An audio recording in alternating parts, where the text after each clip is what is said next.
உலக சுற்றாடல் தினத்தை முன்னிட்டு மன்னார் பொது வைத்தியசாலையில் பலரின் பங்களிப்போடு சிரமதானம் இடம்பெற்றது.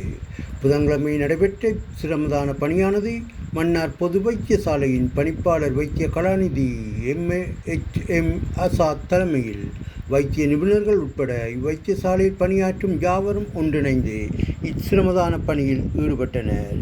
இவர்களுடன் மன்னார் பொது வைத்தியசாலை அபிவிருத்தி சங்க உறுப்பினர்கள் மற்றும் மன்னார் மாவட்ட தேசிய இளைஞர் படையணி மாணவர்களும் இணைந்து இந்த சிரமதான பணியில் ஈடுபட்டதும் குறிப்பிடத்தக்கது.